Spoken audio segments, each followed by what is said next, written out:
Thanks for tuning in to Steel City Football, the 4-1-2. It's a great day to be a Pittsburgh Steeler. Let's jump right in.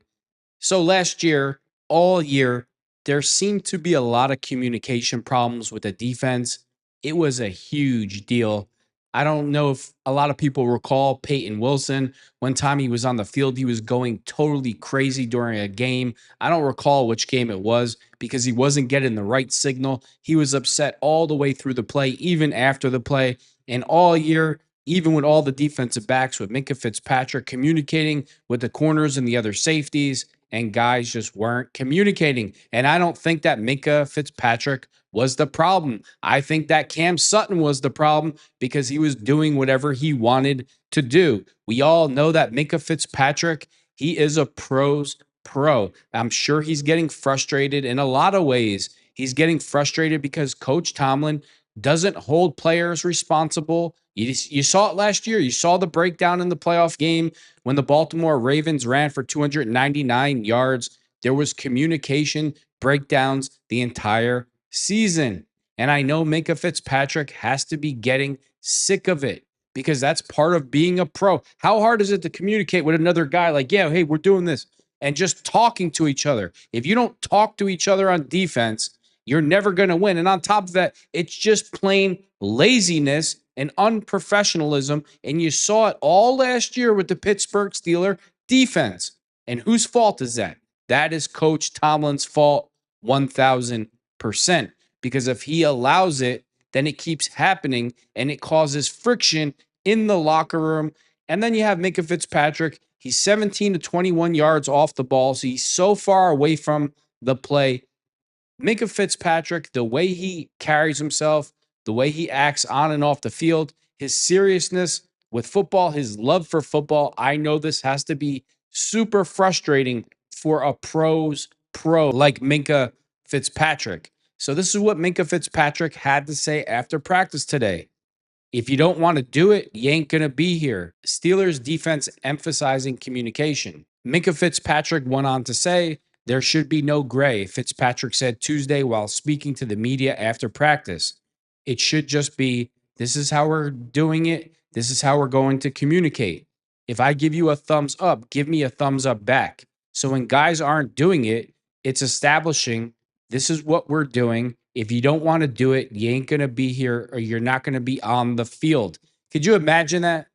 Minkah Fitzpatrick, you're the other safety, you're the other cornerback, and he's communicating with you, and all he wants is a thumb up, like, hey, we're good? Yeah, this is what we're going to do. Let's run it. Let's do it. Let's do it 100 miles an hour. Let's be aggressive. And he can't even get that back. He can't even get a thumbs up. You're paying these other Cam Sutton $1 million a year, and he can't even be professional enough to give another guy a thumbs up back to him. And I'm not just saying it was Cam Sutton because there was a lot of guys involved in this, but I assure you one thing.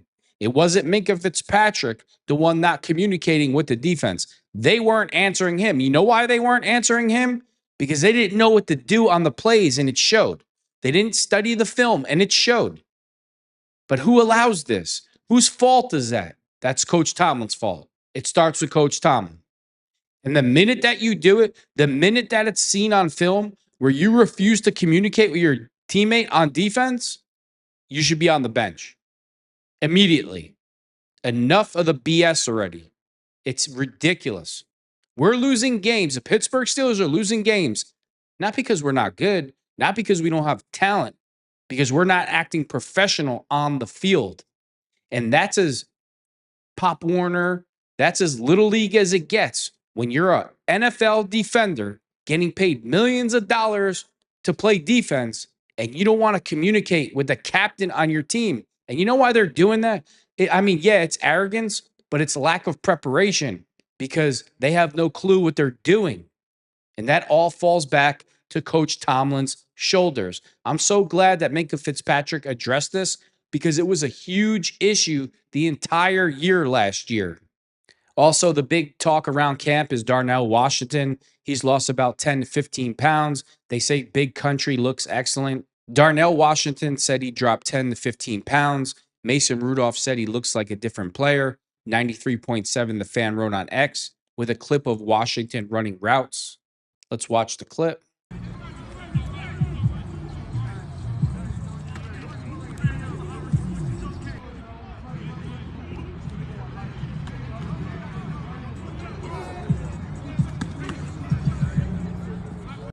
I mean, when you see Big Country at the games, he stands out. I mean, when you're in the stands and you see the size of that man, he looks the part of an NFL player. You know, TJ Watt definitely looks the part when you see him out there. He looks like a giant sized GI Joe.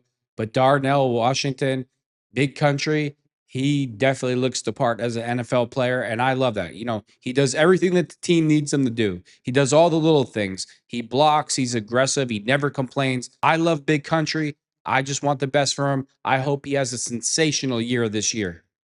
Big Ben Roethlisberger, he addressed some comments that he made in the past about Mason Rudolph. Roethlisberger revisits old comments, roots for Rudolph. Roethlisberger went on to say, when they drafted Mason, I made comments about, and I don't even remember my comments.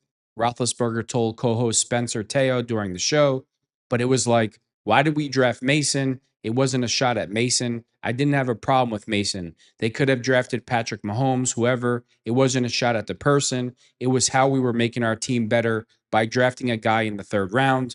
Not only did Pittsburgh draft Rudolph in the third round of the 2018 draft, it traded up for him too, leapfrogging the Cincinnati Bengals. Pittsburgh climbed a handful of spots to acquire him. A third round pick is a draft gray area between potential franchise future and backup. No matter the plan, Rudolph wasn't going to be an impact player his rookie season. At the time, that's the point of contention Roethlisberger had. I thought that maybe in the third round, you could get some really good football players that can help this team now, Roethlisberger said via ESPN in May 2018. I mean, we're all human. I'm sure Ben was a little bit, it's a quarterback and the guy's coming in to compete. I'm sure Ben wasn't worried about his job. So I believe what Ben is saying here, like 98%. I'm sure that he didn't, that's the competitive nature. They draft a guy to take your job, and you kind of, it's totally understandable if he was a little bit pissed off because it was another quarterback. But I do believe him when he says, he wanted other guys at other positions like wide receiver. Of course, he's a quarterback. He wants to air the ball out downfield, or he wants he wants a Gronk to throw the ball to. So I'm glad that Ben addressed it because Mason Rudolph is a good person and I love Big Ben. So I'm glad that he did this. It shows how classy he is. He wants Mason Rudolph to know that he's rooting for him, which we all are. I want Mason Rudolph to be better than Big Ben. It's nothing personal. I just want to win. I want to win a Super Bowl, and I'm sure that Big Ben feels the same way. I'm going to end it with this. A lot of people in the Pittsburgh Steelers organization love Will Howard.